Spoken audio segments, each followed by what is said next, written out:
ፓርቲያችን ብልጽግና ዛሬ የምረጡኝ ጥያቄ የሚያቀርበው የተስፋ ቃል ይዞ ብቻ ሳይሆን የተናገረውን ፈጽሞ ተጨባጭ ለውጥ አምጥቶ ነው። ባለፉት 5 ዓመታት ለህዝባችን ቃል የገባናቸውን ጉዳዮች በተሳካ ሁኔታ ፈጽመናል። የተመረጡ ስኬቶቻችንን ላንሳ። አንድ ኢኮኖሚ ሪፎርም ዕዳ ያጎበጠውና አደገኛ የማክሮ አለመረጋጋት ገጥሞት የነበረውን ኢኮኖሚ በተሳካ የሀገር በቀል ኢኮኖሚ ማሻሻያ ትግበራ ወደ ተረጋጋ የእድገት ምዕራፍ ማሻገር ችለናል። በዚህም የብዝሃ ዘርፍ ኢኮኖሚ ገንብተን ግብርናን ከተኛበት ቀስቅሰናል። ኢትዮጵያ እንድታመርት አድርገናል። የማዕድን ዘርፉን ከርግማን ወደ በረከት አሻግረናል። የቱሪዝም ጸጋን ወደ ሀብት ቀይረናል። የኢትዮጵያን ዲጂታል ራዕይ እውን ማድረግ ችለናል። ከተረጅነት ወደ ምርታማነት፣ ከዕዳ ወደ ምንዳ፣ ከፍጆታ ወደ ኢንቨስትመንት፣ ከውጭ ጥገኝነት ሉዓላዊነትን ወደሚያረጋግጥ ኢኮኖሚ መሻገር እንደምንችል በመደመር እሳቤ ከተከበረው ህዝባችን ጋር ሰርተን በተግባር አሳይተናል። በድጋሚ ትምህርቱን ይህንን አጠናክረን እንቀጥላለን። 2 በኢኮኖሚ ተዋንያን መካከል ጤናማ መስተጋብር እንዲኖር አድርገናል። የግሉ ዘርፍ አሁን የኢኮኖሚው ሞተር ነው።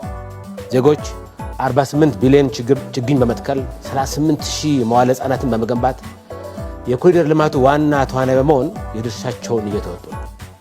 3 ምርትና ምርታማነትን በማሳደግ ረገድ ያለውን አስመልክቶ የአርሶ አደሩን የእርሻ ማሳና ፋብሪኮቻችንን ማየት ይቻላል። 1 ቢሊዮን ኩንታል ዋና ሰብል በዓመት ማምረትና ፋብሪካዎቻችን የማምረት አቅም ከ46 በመቶ ወደ 65.2 በመቶ ማሳደግ የተቻለው በአጋጣሚ አይደለም። ታስቦበት በተዘጋጀና በጠንካራ ዲሲፕሊን በተተገበረ ፖሊሲ ነው። 4 ስራ ፈጠራ የፓርቲያችን ዋነኛ የትኩረት አቅጣጫ ሆኖ ቆይቷል። አሁንም ቀሪ ስራ ያለ ቢኖርም ባለፉት 5 ዓመታት በአማካይ 3.5 ሚሊዮን ቋሚ ስራ ከመፍጠራችን በላይ ወጣቱን ኮዲንግ እያሰለጠንን ለአዲሱ የቴክኖሎጂ ዘመን እያዘጋጀን እንገኛለን። ወጣቱ ሀገሩን የሚረከበው ነገ ሳይሆን ዛሬ ነው ብለን በእጅጉ እናምናለን። 5 በሁሉም የኢትዮጵያ አካባቢዎች ያሉ ዜጎቻችንን የልማት ተሳታፊና ተጠቃሚ ለማድረግ ተግተን ሰርተናል። በኢትዮጵያ የፖለቲካ ኢኮኖሚ ማዕቀፍ ዳር መሃል ዋና አጋር የሚባል ግንብ ፈርሷል። ሁሉም ዜጋ እኩል ድል እንዲያገኝ የሁሉም አካባቢ የልማት አቅም እንዲወጣ ተግተን ሰርተናል።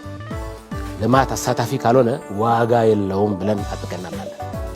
6 የኑሮ ውድነትን በተመለከተ በህዝባችን ላይ የሚያስከትለውን ጫና በአግባቡ እንረዳለን። ለዚህ ነው በተናበበ የገንዘብና ፊስካል ፖሊሲ ለተከታታይ 10 ዓመታት አስቸግሮ የነበረውን የዋጋ ግሽበት በመግራት ወደ ነጠላ አሃዝ ማውረድ የቻለው። የዋጋ ግሽበትን መቀነስ በራሱ ግብ ስላልሆነ የተከማቸውን የኑሮ ውድነት ሸክም ለመቀነስ የዜጎቻችንን ገቢ የመጨመርና ምርትና ምርታማነትን በማሳደግ ላይ በርትተን እንሰራለን። 1 ደቂቃ ይቀሩታል። እንደ አንድ ዜጋ ተፎካካሪ ፓርቲዎች የማነሳው ጥያቄ ለኢትዮጵያ ህዝብ ምን ይዛችሁ መጥታችኋል የሚል ነው። ውድ የአገሬ ልጆች፣ ስለዚህ ምርጫው ግልጽ ነው።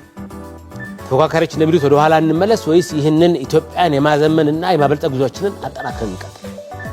ብልጽግና ፓርቲ የተሻለ ነገን ቃል እየገባ ብቻ ሳይሆን ዛሬ እየገነባ ነው።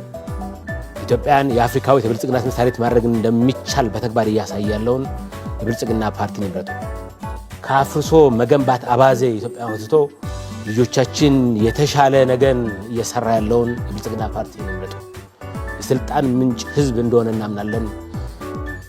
ብትመርጡን፣ ቃል ኪዳናችንን ለ5 ዓመት ብታድሱ የጀመርናቸውን ነገሮች አጠናክረን እንቀጥላለን። ምርጫችን የስንዴ ነዶ ነው።